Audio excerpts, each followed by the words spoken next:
everybody, my name is Jackie and welcome to Prairie Sports Talk, the podcast where we talk about sports that directly impact the Canadian Prairie. Today is January 24th, 2024. We got a few things to talk about. In the CFL, we got an update on potential expansion and why it may no longer be an Atlantic team. Then, the Calgary Stampeders have made a change to the role of a long-standing member of the team. We're going to talk about what I think this means and why I think it's a good thing. We will also talk about why I think the Swift Current Broncos have struggled right after the deadline, despite making trades that I still believe benefit the team as a whole.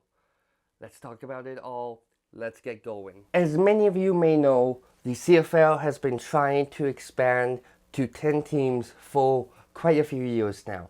Basically, ever since Ottawa has come into the league. Because a league with an odd number of teams is very hard to schedule for. Because it means every week at least one team will have to have a bye week. So expanding to 10 teams is the natural next step. They've been trying to get the Atlantic Schooners going for God knows how long at this point, and it just hasn't worked. Despite consistent success at Touchdown Atlantic games, despite there being legitimate interest from CFL fans both in Atlantic Canada and the rest of Canada. For whatever reason, there's a lot of them, but for various reasons, this hasn't worked out, and the Atlantic Schooners seem more and more unrealistic every week. So, what's next for the CFL, you may ask? Well, Dave Naylor tweeted out, and quote, "Halifax is nowhere close. League has turned its attention to Quebec City," unquote. I think this is a great move for the league. Quebec City has been yearning for a sports team for basically my entire life. If the CFL can get in there and capitalize on Quebec City's desire for a professional sports team, they could potentially create a fan base that's as big as the fan base they have in Saskatchewan, as die-hard as that fan base. If they can get in there, say, before the NHL does, which I'm starting to wonder if the NHL will ever return to Quebec City. They should, but it's starting to feel like they never will. But anyway, back to the CFL. If they can get in there, beat every other league to Quebec City, they can establish a significant foothold with the fans, and they can really turn them into huge football fans. And they can do something amazing. Something that has really helped Ontario football fans to grow. Something that has really helped Albertan football fans to grow. They can establish an inter-province rivalry. Quebec City and the Montreal Alouettes. Montreal has never really had anyone to feud with for Labor Day weekend. Which is very awkward because so many of the Labor Day games are so set in stone. You've got the Battle of Ontario, Hamilton and Toronto. You've got the Labor Day Classic just in general between Saskatchewan and Winnipeg. You've got the Battle of Alberta between Edmonton and Calgary. And then you have Montreal and BC? What? Okay. But that's mostly because those teams don't have anything else to do. Same thing with the Ottawa Red Blacks. So here's what you do.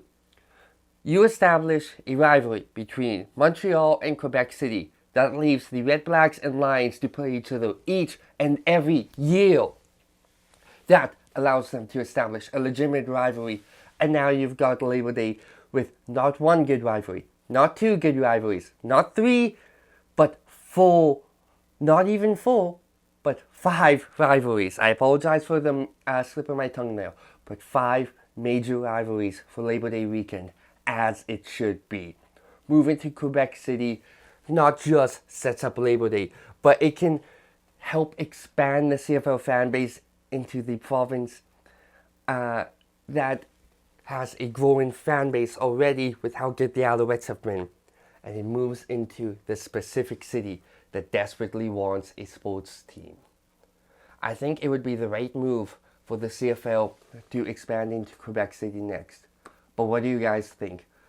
Feel free to message me on Twitter at JackyKnobs. That is JACKYKNOBS. Link in the description if you are on YouTube. Also, if you are on YouTube, feel free to leave a comment about this or anything else I talk about. John Hufnagel, a pillar in the CFL, has stepped down as president of the Calgary Stampeders. But that doesn't mean he's leaving the team. John Hufnagel may no longer be the president of the team, but he is now taking on an advisory role with the club, according to Danny Austin. Jay McNeil will take over the job of president. Change, it's always scary, but that doesn't mean it's bad. Change is often a very good thing. And while Hufnagel has been president for a long, long time in Calgary, I think this is the right move for him. He is making way for another person to step in and fill the role, take over the job that he's done as basically since he was no longer head coach. And now he's stepping into an advisory role. That is a very vague term, so it's hard to kind of speculate what exactly he'll be doing, but that leads me to believe that though he won't necessarily be making the decisions directly, he will likely be giving his advice on the decisions to make and what he would do in said situation, even if he isn't in the situation anymore. I think it's a good thing. Hufnagel's starting to kind of get up there in age, so retirement isn't necessarily out the question for him in the not too distant future. So letting somebody take his role is likely a good thing, and I think this is something that can help the Stampeders in the long term. Because I don't think the Stampeders are ready to win the Grey Cup quite yet, but they're ready to start building towards that, if that makes any sense. So you don't want to have the president of your team suddenly switch up right before you try and make a run at the Grey Cup. It has worked in the past, or at least change up to managerial positions have worked, such as in Montreal this past season. But that doesn't necessarily mean it's the right thing for every team to do.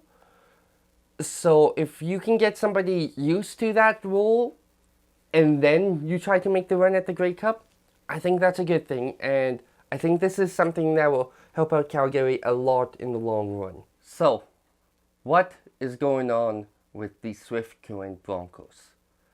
A team that just last week, I was talking like this is a team that can not just win the Edge North Cup, but potentially take a legitimate run at the Memorial Cup. Well, they've played 4 games since then. They've won 1. What is going on? I think it's a surprisingly simple answer. A lack of chemistry. This is a team that had numerous major changes. They traded Laventure. They sent Van Egel and Keeper down to AAA. They made a trade for Connor Geeky. They signed Jakub Dvorak. I apologize for mispronouncing his name in the video where I talked about him being signed. I apologize. It is Jakub, not Jacob. But this is a team that has had a lot of changes. They've also brought in Tyson Galloway from Calgary. It's a lot of changes. Well, change is a good thing in this case, in my opinion. In the long term, it's going to be a rough week or two. Now, the Broncos have about a week off right now to kind of get it together, try to establish the chemistry, and hopefully for Tyson Galloway to heal up. Against Moose Jaw, he took a shot to the head. It's kind of hard to explain what happened.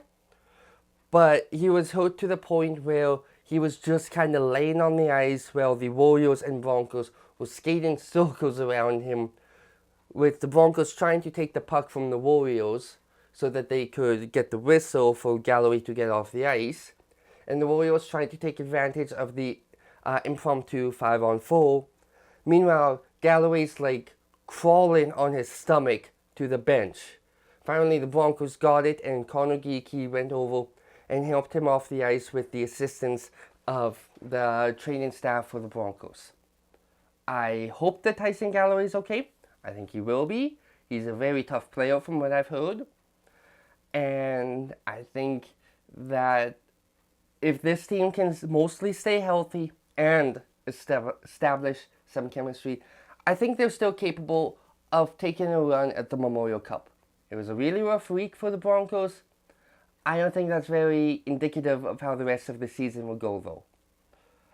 Broncos, they've got a little bit to figure it out. They should get into the playoffs, but to do that, they need to get it together. And I think this team can and will get it together. Alrighty, that is everything I have for you guys this week. A little bit of a shorter episode, but next week we got something special. I got my first interview going live on Wednesday.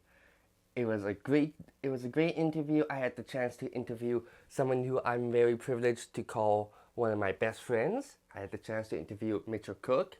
I hope you guys enjoyed that interview. Like I said, it is going live next week on Wednesday, January 31st. But that is everything I have for you guys this week. If you like this episode, be sure to like, comment, and subscribe if you're on YouTube. If you are on Spotify, be sure to follow the 13th Man Podcast Network. Stay strong, stay safe, you got this, and this is Jackie for Prairie Sports Talk, signing off.